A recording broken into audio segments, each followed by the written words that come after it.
opening kickoff after winning the coin toss, and this is the kickoff to Monty Duncan, who gets out just shy of the 20-yard line. That's right, Nick. You would think against a Division II team we could get the ball past the 20, but as you can see there, they get us on about the 19-yard line, and we immediately start going backwards with our first possession. And here's about a 2nd and 20, and Shane can't find anybody. I think that's their first sack of the game. And they got great field position there.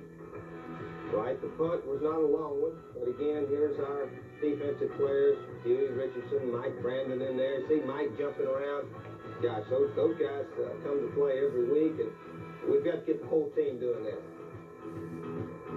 Here's Huey Richardson making the tackle on the draw play. Brad Culpepper had a big game yesterday, as did just about all the defensive players. Gators have the ball again and backed up deep once more. Well, this is a bad throw on Shane's part. They had the safety lurking in the middle of the field. He should have thrown over the top. Outstanding effort by Kirkpatrick there, making the tackle that saved the touchdown and saved us 4 points, because our defense went in there and stuffed them right there on the 2-yard line and forced a field goal. Conley with a 20-yard field goal, and underdog Furman taking advantage of some Florida mistakes early, takes a 3-0 lead in this game. 8:42 to play in the first quarter. And then the Gators get the ball back. This is Matthews going to McNabb. Well, it's a nice play here by Shane. Furman played a type of defense where their linebackers took extremely deep drops. They weren't going to let us throw the ball over the middle 15, 18 yards. Here's Willie McClendon, had his best day of the season thus far. Looking back, we probably should have given him the ball a lot more. He averaged about 8 or 9 yards a carry. I think here's the touchdown. It's a nice play by Shane and Kirk there. As you can see, Shane went back, looked down towards the middle area of the field, towards the post, and hit Kirk over in the corner of the end zone. Here's our defensive team swarming the quarterback. I think the whole defensive line was in on that sack, Nick. Take another look at it, Coach, from ground level here. Right, there's Mike Brandon, Mark Murray. Here comes Huey around the other side for the sack. Here's Eric Redd. Eric started the game and gained almost 100 yards. I think he had 98 for the day. And, of course, Willie McClendon had around 90. So this may be the way we need to go in the future, playing both of these fine running backs. Nice run there from McClendon. Picks up 15. That is the end of the first quarter, with the Gators on top of Furman by a score of 7-3. Gators have the ball, 4th down and 2 at the 19-yard line. Yeah, we're just struggling. As you can see, we got a big hole there for Willie, but he either grabbed at the ball or Shane didn't hand it off. We couldn't execute the simple handoff to the tailback on 4th and 1, and maybe that just comes with experience and pride and belief that we can make some 4th and 1s, because we're 0 for 3 right now on the season. Odom there with the sack. Gators have the ball back. Key play here, Coach. This was a big play. This was 3rd and 16. We've been going backwards a lot of the day, and Kirk caught a little seam route for about 20 yards, and this went ahead and led to our 2nd touchdown. I think right here Shane goes back, and Dexter McNabb picks up that blitzing linebacker for us and hits Terrence Barber. Line grab by Terrence. Oh, I thought for a minute he was going to shake out of that tackle and go all the way, but Terrence is really playing well for us and doing a super job. Here's Eric Redd off left tackle. Again, a good block over there by Kirkpatrick. 2nd and goal from the 7. 2nd goal, and we have a little play action pass, and Trey Everett gets wide open in the back of the end zone. 2nd touchdown reception of the year for Everett. The Gators take a 14-3 lead late in the first half. They fumbled a snap. I think William Gaines picked it up for us there, and it looks like we're set to score again, but we go backwards.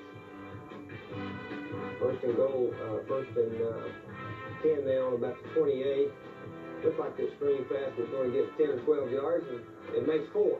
We got to follow our blocking a little bit better. We tried about a 50-yard field goal here, and Ryan Rulin rushed it a little bit and didn't catch it as well. But he's an excellent kicker, Mick, that can kick them from 55 or so yards. So the Gators and Furman's Paladins go into the locker room. This is a tight game at the half. The Florida Gators on top by a score of 14-3. We'll come back with more of our show as we approach at the half after this timeout.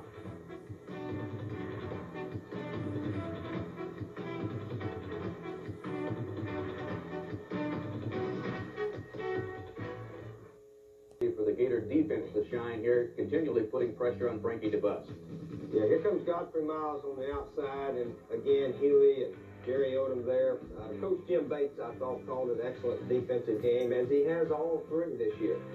We probably have as good a defensive staff, coaching-wise, Nick, as any school in the country. Here's Eric Redd running for about 15, 16 yards, and here we are down on the 1-yard line, and Dexter just couldn't get to Hamill, picked it up, got hit again and fumbled, and they get the ball on the 2-yard line. And once again, the Gator defense has to respond, and they do. This is the fullback Stockdale in no game. Right, I think Ephesians Bartley was in there and several other tacklers. Here's the fullback again. As you can see, Furman did not take many chances in this game.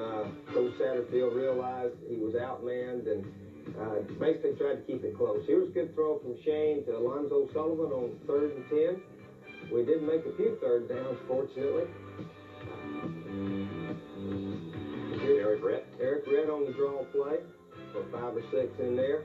And it sets up the next score on 2nd and goal from the 8. Right, here's Ernie Mills on a little slant in, and Shane did make a fine throw there, and excellent catch. The defender was right on Ernie's back, but it was a good throw. Here's a heck of a play by Jimmy Spencer. He's got his man well covered, makes the interception, and then makes a beautiful run afterwards. This goes for 66 yards. It's the longest interception returned by a Gator since 1972. Take another look at this play from the point of interception. I tell you, Jimmy's come a long way from the start of spring practice when he was just another guy out there trying to earn a starting job. And gosh, he's turned into a heck of a player, a chance to be all conference. Seems like everybody's throwing on his side instead of over at Richard Payne, so he's got a chance to make some big plays, and certainly he did right here. That ends the 3rd quarter with the Gators on top of Furman by a score of 21-3. We move to the 4th quarter. Florida with a 2nd and 8 down at the 8-yard line.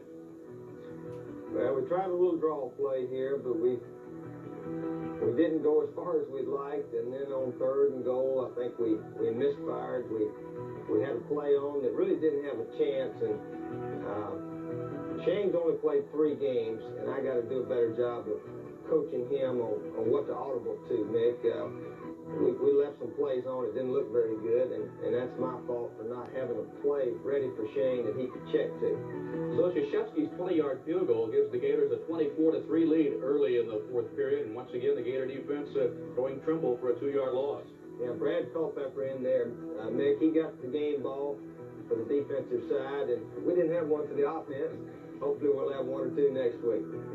Here's Ed Robinson, along with Brad Culpepper in there. 1.5 sacks yesterday for Huey Richardson, including this one here.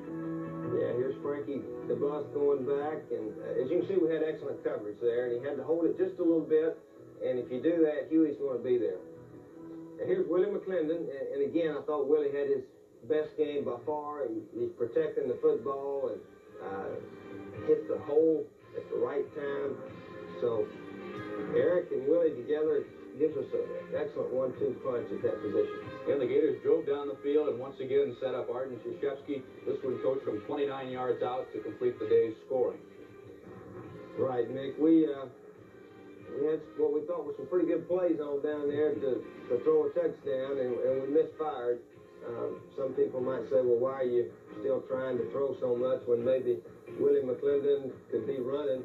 But we're trying to get our passing game to a point where we can beat the teams that maybe we'll have difficulty running against. So we need a lot of work with our quarterbacks and receivers, and because maybe against an Auburn, LSU, or Mississippi State this week, we may need to throw the ball to win it, and hopefully we can get a lot better, because we certainly have the players to play a lot better than we did yesterday. So the Gators win it by a final of 27-3 to raise the Florida record of 3 wins and no losses. We'll hear players' comments right after these messages.